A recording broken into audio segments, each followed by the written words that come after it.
समादरणीय धार्मिक सज्जन वृंद, वेद भाष्य पुस्तक यजुर्वेद का 38वां अध्याय। आज मंत्र संख्या 14 का स्वाध्याय किया गया।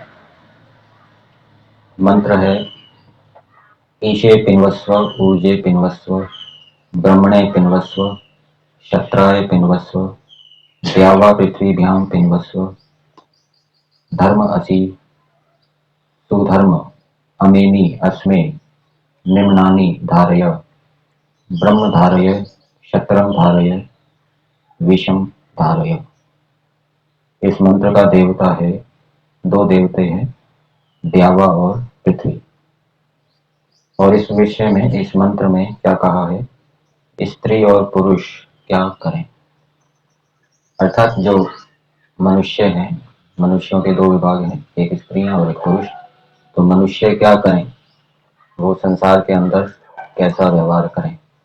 तो मंत्र का तात्पर्य हम भावार्थ में देखेंगे। भावार्थ में दिया है, जो स्त्री पुरुष अहिंसक धर्मात्मा हुए, आप ही धन, विद्या, राज्य और प्रजा को धारण कर। ये हिंदी भाग में सुधार लीजिए, संस्कृत की अपेक्षा हिंदी में कुछ त्रुटि हो रही है। ये धारण कर अन्यों को धारण करवाएं, ये ऐसा होगा। तो संस्कृत भाग में दिया है, हिंदी में नहीं दिया। तो स्त्री और पुरुषों को अहिंसक होना चाहिए, अर्थात मनुष्य अहिंसा धर्म का पालन करते हुए, अहिंसा के अंतर्गत ये पांचों यम आ जाएंगे, अहिंसा, सत्य, अस्तेय, ब्रह्मचर्य और परिग्रह। तो इन यमों का पालन करते हुए मनुष्य गुरुकुल में रहते हुए विद्या को प्राप्त करें।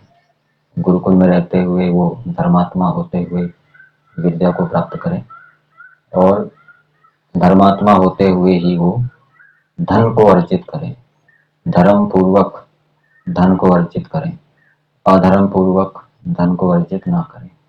इसी प्रकार से विद्या भी धर्मात्मा होते हुए प्राप्त करनी है, अधर्मात्मा होते हुए विद्या प्राप्त नहीं करनी।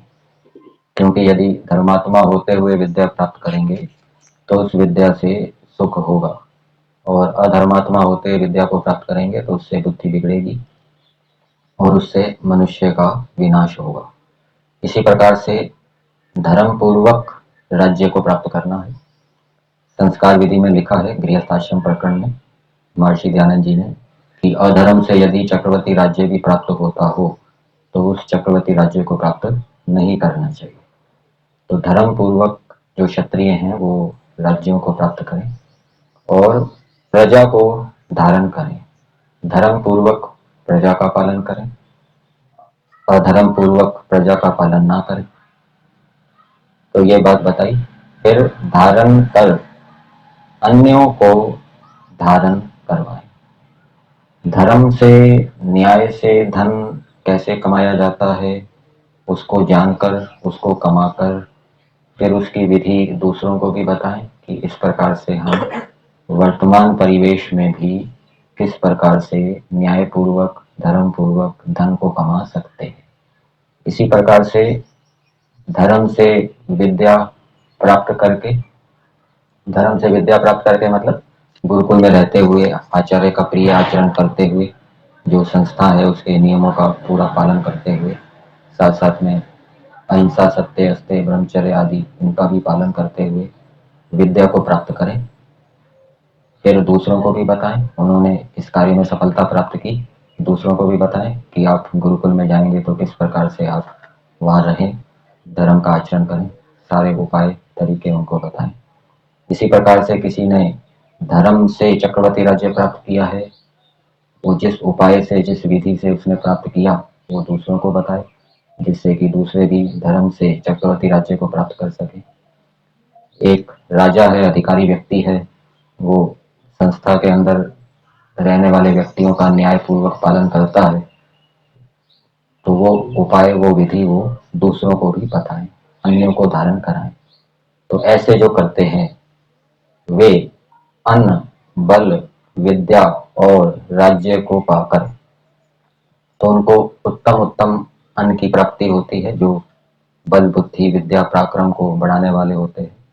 उनका बल भी बढ़ता है, विद्या भी बढ़ती है, अविद्या का नाश होता है, वो जीवन के लक्ष्य की ओर बढ़ते हैं और राज्य को भी प्राप्त करते हैं। जो धर्मात्मा व्यक्ति होते हैं वो राज्य को भी, उत्तम राज्य को, सुराज्य को प्राप्त करते हैं और उनका जो उत्तम राज्य होता है, सुराज्य होता है, वो स्थिर होता है। अधार्मिक व्यक्ति चक्रवर्ती राज्य प्राप्त कर भी ले तो वो सुराज्य नहीं होगा, उसको उस राज्य को प्राप्त करने के बाद भी शांति नहीं मिलेगी और वो स्थायी नहीं होगा, स्थिर नहीं होगा। तो राज्य को पाकर भूमि और सूर्य के तुल्य प्रत्यक्ष सुख वाले हो गए।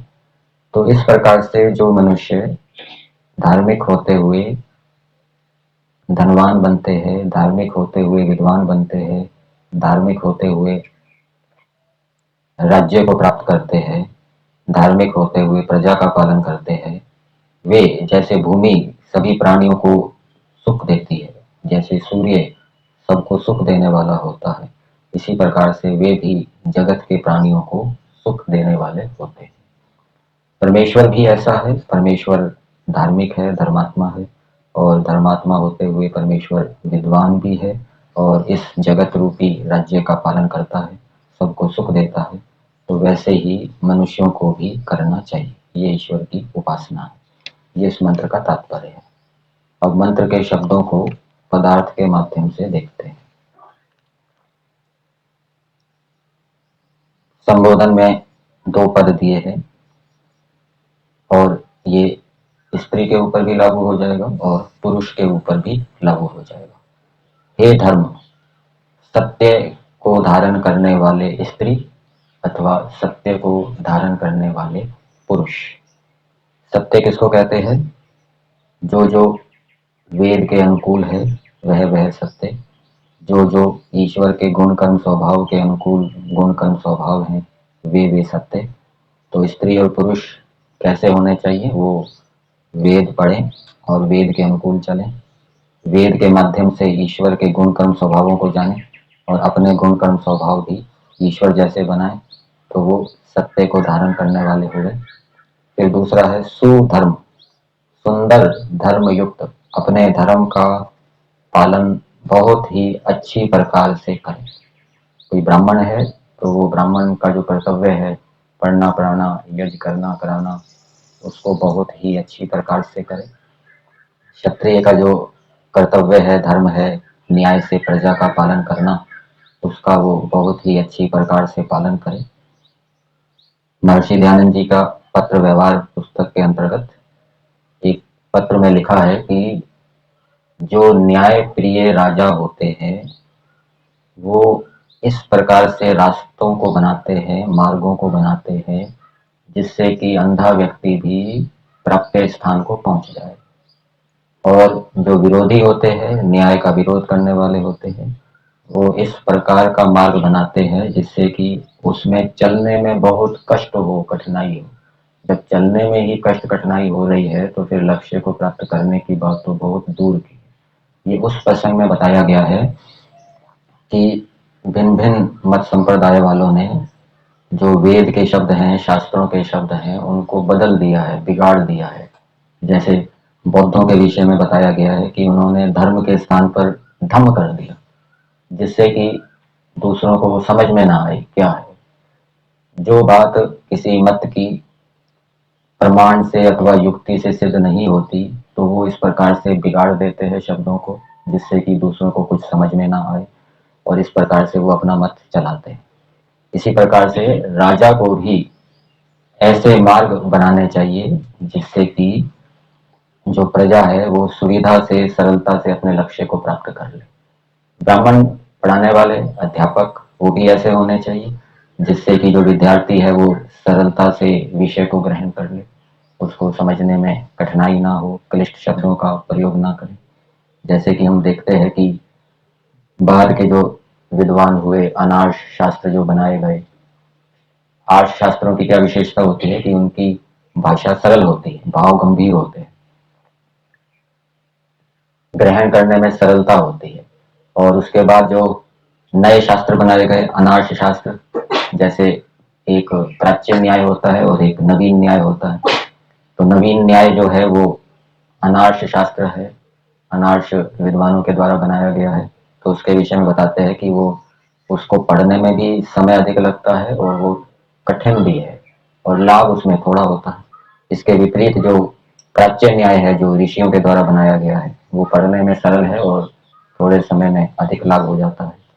तो पढ़ाने वाले भी ऐसे पढ़ाएं, इस प्रकार से उपदेश करें जिससे कि विद्यार्थियों को थोड़े समय में बहुत अधिक ग्रहण हो जाए, बहुत अधिक वो विद्या को प्राप्त कर लें। ऐसे क्लिष्ट शब्दों या वाक्यों का प्रयोग ना करें। जो विद्यार्थी है उसके स्तर के अनुसार उपदेश करें। सामने वाले विद्यार्थी का स्तर नहीं है और उसको ऊंची बात बताई जाएगी तो वो उस ऊंची बात में लग जाएगा, वहां पर भी उसको सफलता नहीं मिलेगी और नीचे स्तर की बात तो उसको बताई नहीं गई। यदि उसको उसके स्तर के अनुसार बात बताई जाती तो वो उस बात को ग्रहण करके उन्नति कर सकता था, लेकिन उसके स्तर से बहुत ऊंची बात बताई गई, वो उसको समझ भी नहीं सका, ग्रहण भी नहीं कर सका, इस कारण से उसकी हानि हुई। तो इस प्रकार से सुधर्म, जो स्त्री पुरुष हैं, अपने अपने धर्मों का अच्छी प्रकार से पालन करें। चाहे ब्राह्मण है, क्षत्रिय है, वैश्य है। वैश्य भी जो है खेती करने वाले हैं, व्यापार करने वाले हैं, वो बहुत ही पुरुषार्थ से, उत्साह से खेती व्यापार आदि करें। इसी प्रकार से जो शूद्र हैं वो भी बहुत ही उत्साह से, प्रीति से, पुरुषार्थ से सेवा का कार्य करें। तो ये सुंदर धर्म युक्त है। महर्षि दयानंद जी अपने पत्र व्यवहार में पंडित ज्वाला दत्त को पत्र लिखते हुए कहते हैं कि जैसे मैंने आपको निर्देश किया वैसा आप नहीं करते, अपनी ओर से नवीन रचनाएं बनाते हैं, तो स्वामी जैसा निर्देश करे वैसा ही सेवक को करना चाहिए। और ये भी निर्देश किया कि बहुत ही ध्यान से देखें, शोधने में खूब दृष्टि दिया करें, गौर से शोधा करें। जो प्रूफ करेक्शन होता है बहुत ध्यान से किया करें जिससे कि एक भी गलती ना रहे। ऐसा कार्य जो सेवा करने वाले हैं उनको करना चाहिए। और यदि कोई गलती हो गई तो आगे से वो गलती कभी ना हो, ऐसा संकल्प होना चाहिए। ये नहीं कि एक बार गलती हो गई फिर दोबारा गलती कर दी, फिर दोबारा गलती कर दी, तो वो सुंदर धर्म का सेवन करने वाले नहीं। तो सुंदर धर्मयुक्त पुरुष व स्त्री, तो ऐसे पुरुष और स्त्री होने चाहिए जो सत्य को धारण करने वाले हों और सुंदर अपने कर्तव्यों को, अपने धर्मों को पूरे पुरुषार्थ से, पूरे उत्साह से, पूरी ईमानदारी से पालन करने वाले हों। उनको संबोधित करते हुए कहा जा रहा है, तू अमेनी हिंसा धर्म से रहित है, जिससे अस्मे हमारे लिए निम्नानी धनों को धारय धारण कर। तो स्त्री पुरुष जो धर्मात्मा है और हिंसा, वैर आदि से रहित है, उसको कहा जा रहा है कि तुम पात्र हो धनों को धारण करने के, तुम पात्र हो विद्या को प्राप्त करने के, तुम पात्र हो राज्य का संचालन करने के लिए। इसलिए तुम्हें कहा जाता है, निर्देश किया जाता है कि तुम पात्र होने से हमारे लिए धनों को धारण करो, अर्थात खेती करो, व्यापार करो और खेती व्यापार करके धनवान बनो। धनवान बनकर दान दो जिससे कि प्रजाओं का पालन हो, जो समाज के अंदर, राष्ट्र के अंदर जो विषमता है वो दूर हो। इसी प्रकार से तुम धर्मात्मा हो इसलिए ब्राह्मण बनो, अध्यापक बनो, उपदेशक बनो, विद्वान बनो और विद्वान बन के उपदेश के माध्यम से हमारा धारण करो। क्षत्रम क्षत्रिय व राज्य धारण कर, विषम प्रजा को धारण करो। इससे तो ये बात हो गई कि हे सत्य के धारक, सुंदर धर्म युक्त पुरुष व स्त्री, तुम हिंसा धर्म से रहित हो। इसलिए जिससे काट लेना चाहिए, इससे तुम धनों को धारण करो, अर्थात व्यापार करो, खेती करो, विद्वान बनो, ब्राह्मण बनो, क्षत्रिय बनो, राज्य का पालन करो, प्रजा को धारण करो। तो प्रजा को धारण करने वाले, राज्य का पालन करने वाले, राजा, ब्राह्मण, पढ़ाने वाले, व्यापार करने वाले, खेती करने वाले, ये सब कैसे होने चाहिए? धार्मिक होने चाहिए। ये वेद का आदेश है।